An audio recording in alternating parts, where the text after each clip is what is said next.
Hi, Pastor Nathan Deck with your hashtag Better Together devotion for today. Make sure to click like, share, subscribe, and all those other fun buttons so you don't miss out on these devotions every day. So, I'm talking about the church as a family. And a lot of times, families today will have one child. That's a trend that's starting to happen. But long ago, the trend was to have more than one child. In fact, it was to have at least two, if not more. And a lot of times, there was this understanding of brothers and sisters.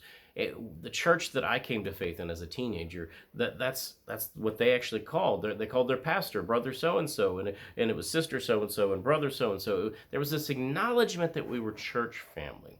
Well, that got me thinking about how me, because I happen to have siblings, about how my brother and my sister and I got along or didn't get along.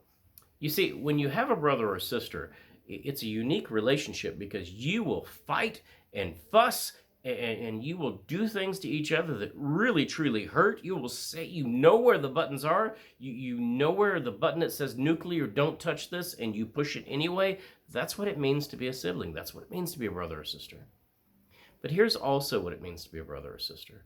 When someone else on the outside comes in and some situation happens, when you have no one else to turn to, nobody else, you turn to your brother or your sister. You turn to those that you are linked to.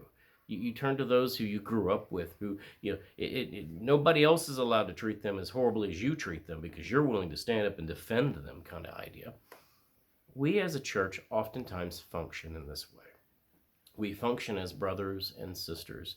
We treat each other with that sibling type rivalry slash love within the congregation.